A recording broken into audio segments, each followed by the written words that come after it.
Think on the Macedonian oyster, having indigestion in his watery cloister, so that Mars and I can have a pearl.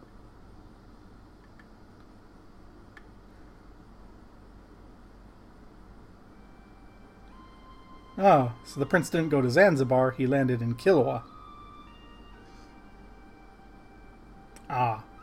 Then who did Zanzibar? If he did Kilwa. Now I'm confused. It's okay. Playing a game here, the history doesn't matter. What matters is how we can exploit the conditions of the game to make our little green into a big green, and make our little red line into a green plus line, and make our little 9 into a big lots of number. And then when Europe comes, how we can kick them out. Which will probably not happen this session, because I've been streaming for 3 hours, and I really only have about another hour before I have to start going and being a responsible adult. I've been doing this whole responsible adult thing for like 15 years, and I still don't like it.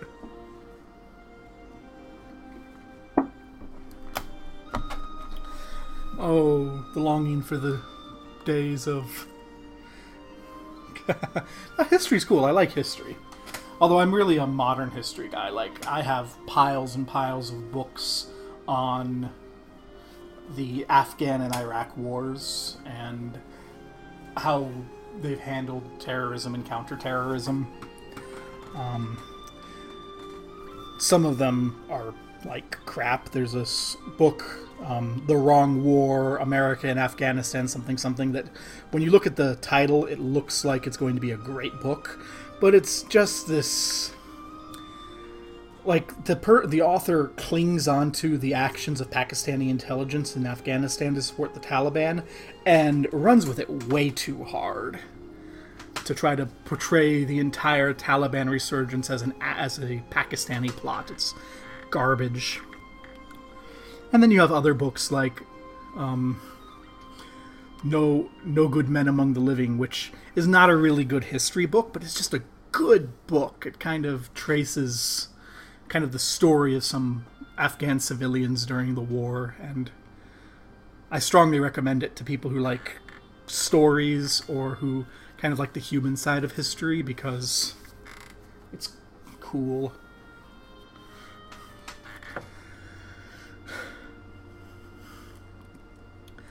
It's very frustrating, though, when you like modern counter-terror history, because all the stuff is so politicized.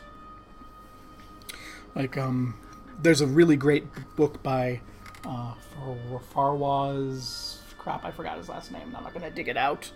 It's just called ISIS, A History by Farwaz something or other. And it is a very excellent book, except for, like, the first chapter. And the first chapter is just anti-ISIS propaganda. And I'm cool with anti-ISIS propaganda, but you can really tell that the author of that book, while it's great history, and the guy's a historian and is professional, he's the same author of one of my favorite books on the Crusades. So, I mean, he's a guy. He's a guy. But you can really tell that he has a strong political anti-ISIS bias, which, you know, makes sense. He's kind of like a... He's a Middle Eastern dude. I forget exactly where from. And he's an academic, and ISIS are kind of anti-intellectual. Kind of makes sense that he'd be, as angry about that as my academic friends are about Trump here. I just wish that it were, chilled. Hey, Jolof's Sunni now. Good job. I don't know who Jolof is, but welcome to Sunni. I knew where Jolof is. They're like over here in West Africa. But Zanzibar, I don't know where Jolof is. We're just, happy that we're getting news that more people are being Muslims.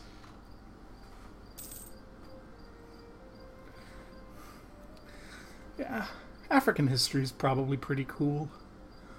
When I was a kid, I liked the history of my people for a while. I'm Native American. I'm Wendat, or as the French called us, Huron. So, that kind of northwest of the Iroquois. And I gave up on it because it's, again, so politicized, but it's like mythologized, politicized. So few. It's more anthropology than history when you're looking at Native American history, especially my ancestors, because there's so few written records. And I don't like anthropology much. Anthropology often feels like people playing make-believe in their closets, and I know that's not fair to anthropologists. They work hard and try to understand things, but it just feels so much like they're playing make-believe and trying to find the make-believe that works. I have offended anthropologists everywhere, except for the ones who probably are like, yeah, that's what we do. My degree's in math, so I kind of know how that is. It's like, I think at one point I'm describing what mathematicians actually do, and my dad is like, it just sounds like you sit around and make up games and play them. I'm like, that's kind of what it is. And we make up games and we play them, and then we try to figure out which game is useful, and then we give it to you guys to use. Like, you have the game of algebra. Really freaking useful. Give it out there to people. And it's useful because of, the properties of numbers in arithmetic and the properties of shapes in geometry. But there's all sorts of completely useless sorts of games you can play. Like, I love messing around with the hyperreals. There's not much use in the real world for the hyperreals, but they're still cool, and forcing theorems are fun to screw with. But my favorite area is still tensors, which is useful, so, we can export that.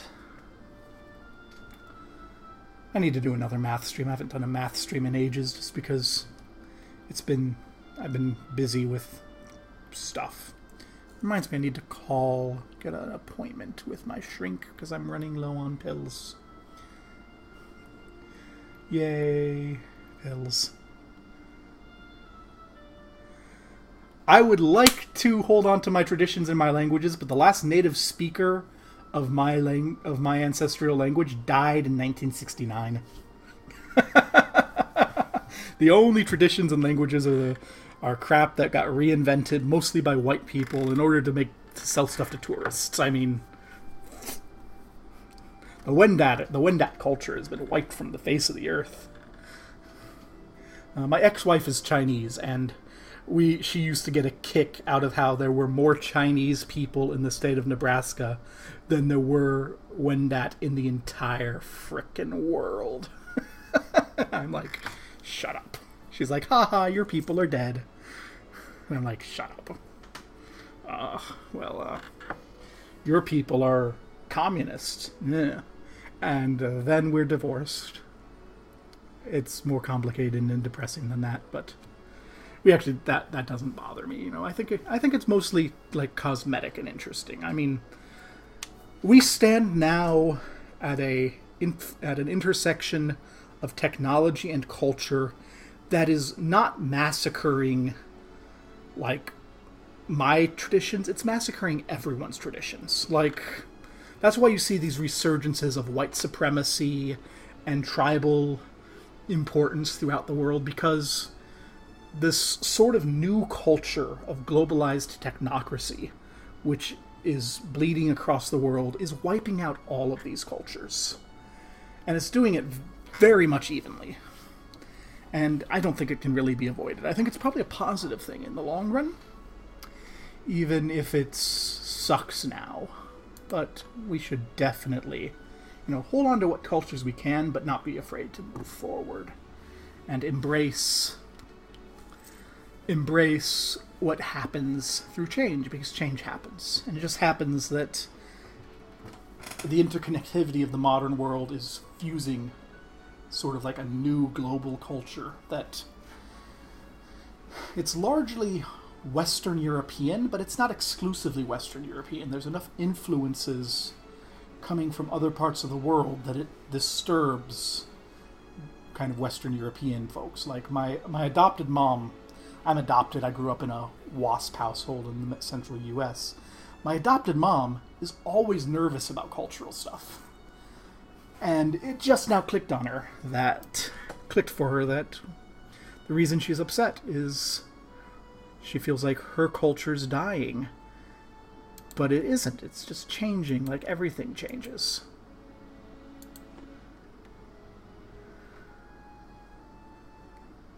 Because, yeah, I don't know. As I said, my degree's math. I'm a math guy. I'm a science guy. I'm a computers dude. Our traditional language and culture, to my understanding, mostly had to do with fishing and exploiting our connection with the Great Lakes. Not really relevant to a computer dude living in the middle of rural Nebraska. Not much Great Lake going on here. A lot of Lakota folk. The Lakota are cool. Mombasa is cord excellent. Still have separatism. How long is that separatism going to hang on? 1419. Ugh.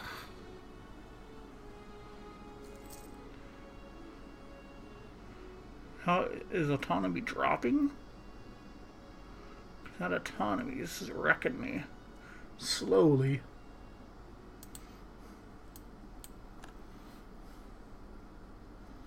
Is there anything I can do to make you make me money, Mombasa?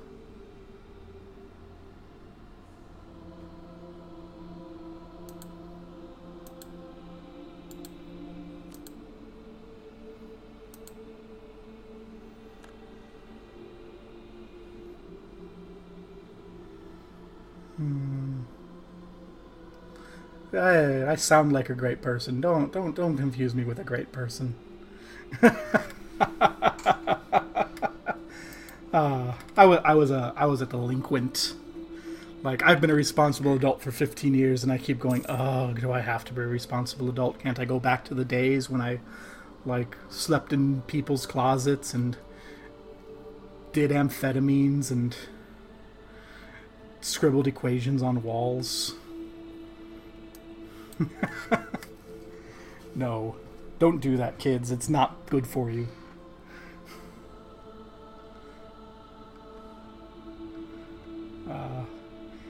But I'm glad I had that, because I can tell those stories to my kids, and my kids go, why would you do that? Don't do that. So, it's great. It's fine.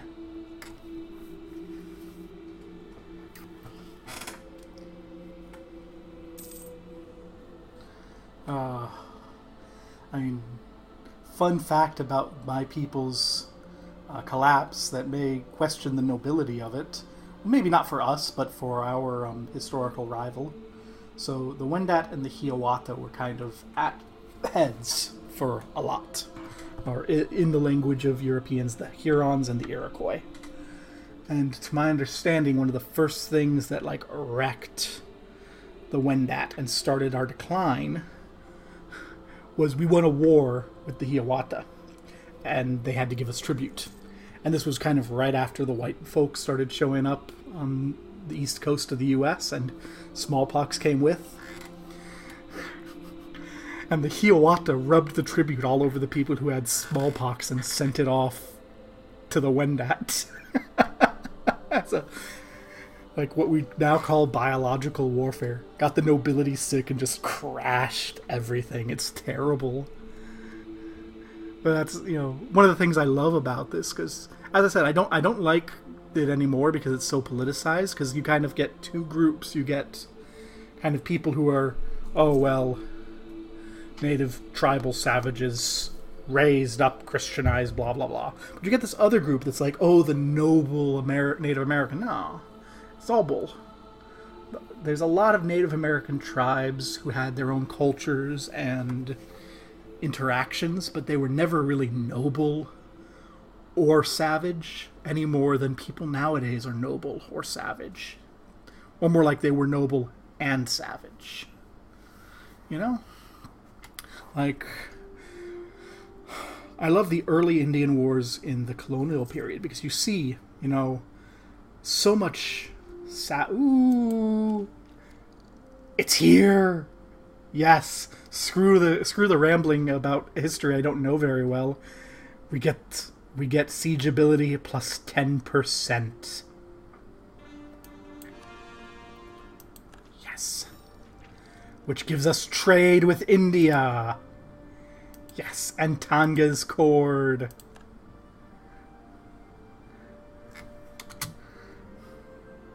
Everything is coming up. Zanzibar.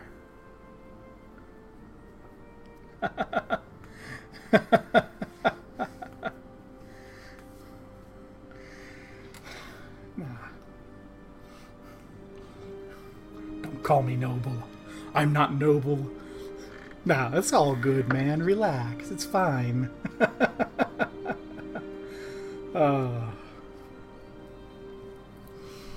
I remember Native American studies in college.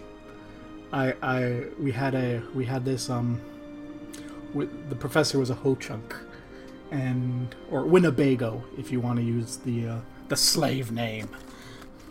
I think that's what he called the names white folk gave. He always called them the slave tribe names. He was a dude. We jokingly called him a whole chunk of a Ho-Chunk because he was about 7 foot tall, like 500 pounds, built like a Mack truck. Like, he was a whole chunk of a Ho-Chunk, this dude. Cool dude. He was a professor. He was also an executive at a tobacco company. Pretty swell guy. But he really, got set in kind of his ideas, and I figured out fairly early on that you could catch him up on some logical errors. Like, he has this bit about railing against the right of conquest that he went on. And when he went on that, I pulled out an old Iroquois creation myth that we discussed earlier in the class, which described the Iroquois coming from the west to the east and effectively exercising the right of conquest against the peoples that they found there. And I pulled that out of class, and he turns bright red, like a tomato, starts stuttering, and then, gave me a bunch of bonus points for, making an exceptionally good observation. Native American Studies was, my favorite social sciences class in college. It was amazing. It was my second favorite. Latino Studies was really awesome. Especially, we had a whole unit in that class where we observed the conflict ongoing between Puerto Ricans and Cubans in Miami. And it's just... it was great. It was I ended up I ended up taking all 4 of our diversity classes because I failed the first 2 I took, because Black Studies and Women's Studies were so boring, but Native American Studies and Latino Studies were cool and awesome. I passed Black Studies. I passed Black Studies, passed Native American Studies. I took Latino Studies as a social sciences requirement, not a diversity requirement. And it was great. I actually found out later that it was a graduate course, and they'd made an exception to allow me in because I needed the social sciences credit to graduate. And they're like, here, you can join this in. Sure, you'll be fine. And the dude's like, you're fine. You're just shy of being a grad student in math. You're cool. Ooh, an Embody Mosque from Mombasa. Why, yes, I would like 5 ducats. Thank you. Enjoy your new mosque, my Ibadi friends. We're not oppressing you, right? No. You tolerate it. It's the animists that were burning at the stake. It's their fault. They're not Muslim. They should be Muslim. Obviously. Hello there, cute little mountain. Let's check on the rulers of the wasteland. Is it just me, or is Mama Elephant a little further away from Papa Crocodile? Their marriage must be on the rocks. So sad. Naval research wrong. Aww.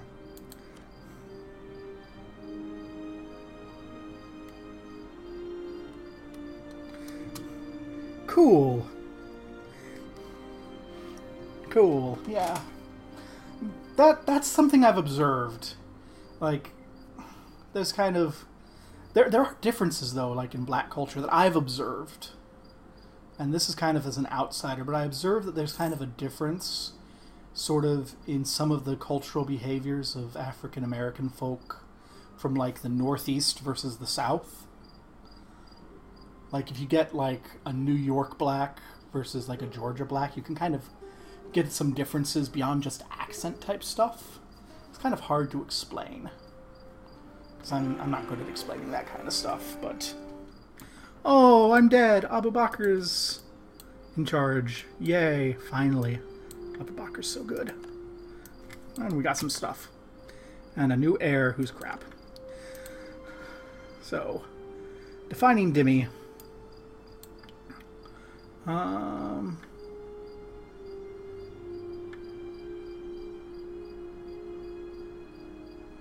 I think we're going to keep going towards fanaticism for now.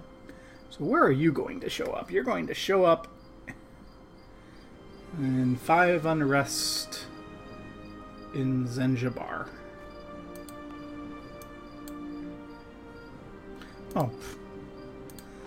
I don't care about it. It's not actually going to give me a pretender. But yeah. Observing cultures is tough. But yeah, and then you compare, like, in college I had this buddy who was South Sudanese, and you can really get the difference in sort of culture and how thick it is. But even then, like, the folk in Africa have had a lot of their culture blown out by colonialism and reshaped by colonialism in the same way that kind of the slave experience has screwed up African Americans in the U.S. by severing their cultural history. I mean, it is what it is. But, yeah.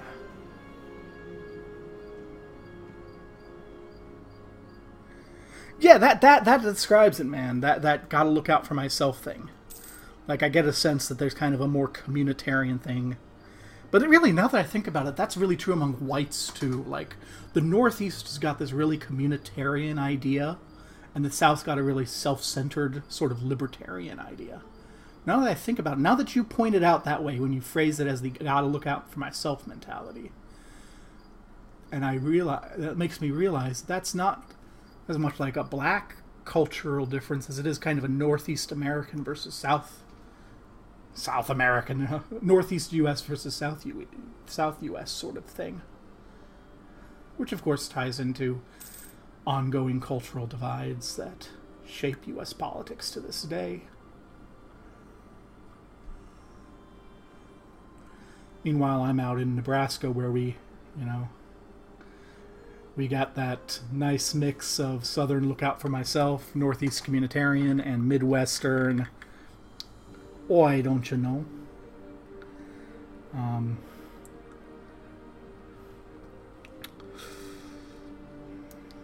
Can I afford unrest in Tonga?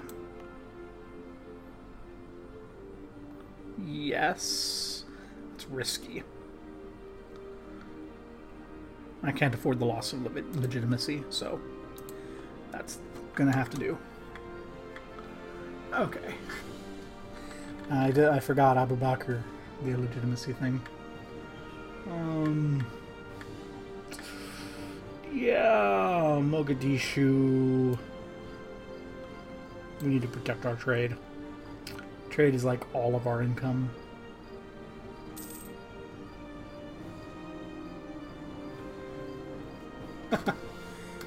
Nebraska's not too bad. Provided you like flat ground and wide open skies and thunderstorms. You know, as long as you like Mama Earth and Papa Sky, Nebraska's wonderful.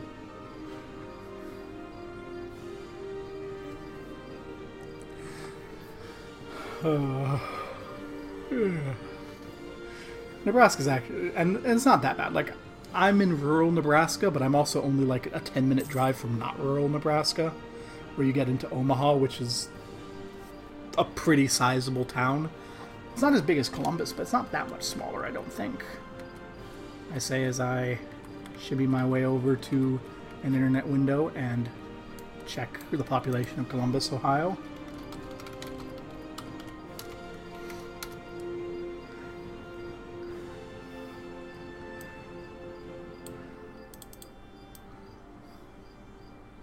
So Columbus is 860,000.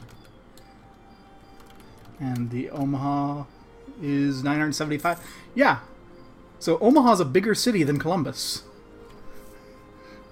So, I mean, I'm in rural Nebraska, but I'm only a 10-minute drive from a bigger city than your city. Although I think it's more spread out. I think population density-wise, Columbus is bigger. And it's still Nebraska, so it's got kind of the Nebraskan small-town feeling, which I guess can be stressful for some folk. Like, the other day I was at a gas station refueling, and we got kind of the Nebraska thing. I got a complete and total stranger there, finished fueling up the car, and we just sat there for like another 20 minutes chatting about the weather, which is something that just happens in Nebraska. You meet strangers and you just, hi, how's your kids? And you talk like you're friends because, you know, you do that. And then I remember I went to New York for a few weeks about 10 years ago. And like, gosh, I loved New York City, but I hated New York City people. Like, if you were sitting down and there'd be somebody, you'd be like, hey, how you doing? They'd be like, what do you want? And I'm like, ugh.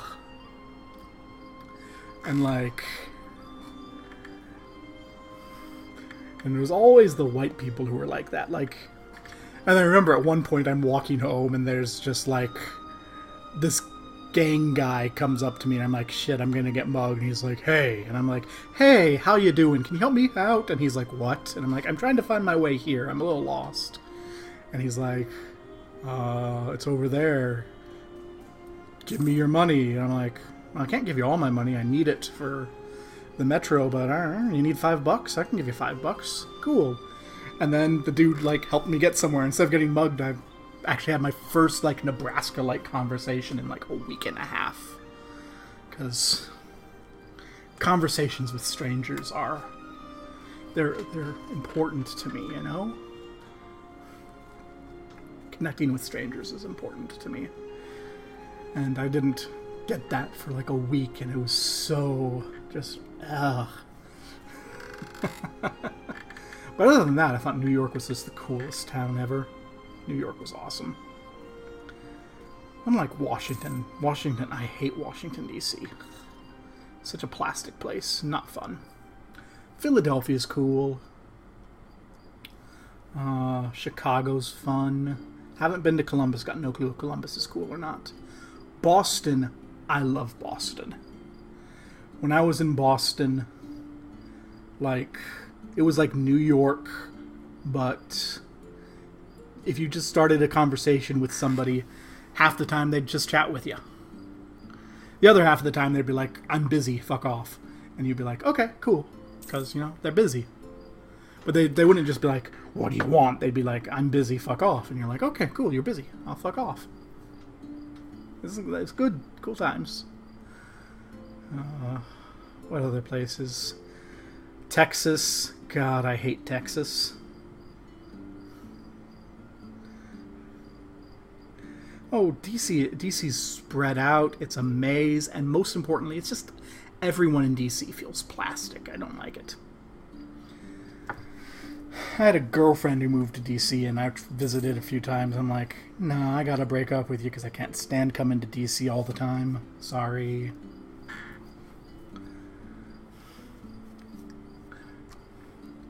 Yeah, DC is meh. I mean, spread out's not that big of a thing for me, because... I mean, I'm from Omaha. Omaha is spread out. Omaha and Greater New York City cover the same land area. And Omaha's like 1 million people, and New York City's like 100 times that.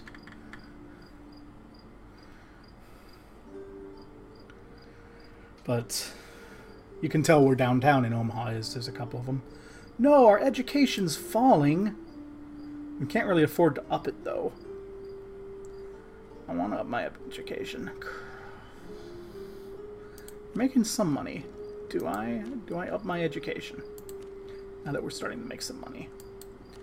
I think I have to. I can't stand to see my education fall behind. Let's kick up a little bit of funding from the government. Hopefully that gets us some good education. Oh, it's 75. We should be in a position to do the war soon, right? Yeah. See, we talked our way right through that truce. Rambled our way through the truce. Let's do some... well, let's start hemorrhaging money while we check everybody out.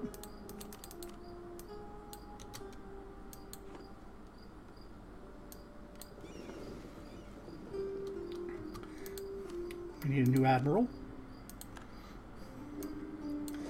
And we need a new general. Actually, our heir is crap, isn't he? Yeah, our heir is kind of crap. Go forth, heir. Die. No worries. And thank you for talking with me and keeping me from getting bored during the everything. So let's see. So it looks like they're down to the standards. Okay. So we should be able to kick Mombasa out of this war pretty darn quick. Mombasa, man, you're still allied with Kilwa. Yes, you are. Good. You're gonna come home, buddy. Oh, you guys aren't ready to join in, are you? We're still looking at 2 more years for you guys. Yeah. So, never mind. Jumping the gun, because I do want my allies involved in this. I'm not going to be able to take Kilwa and his vassals solo. I need the allies involved.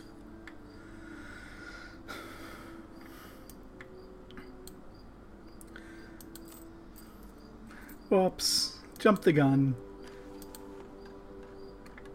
Oh, I guess, what am I going to have you go do?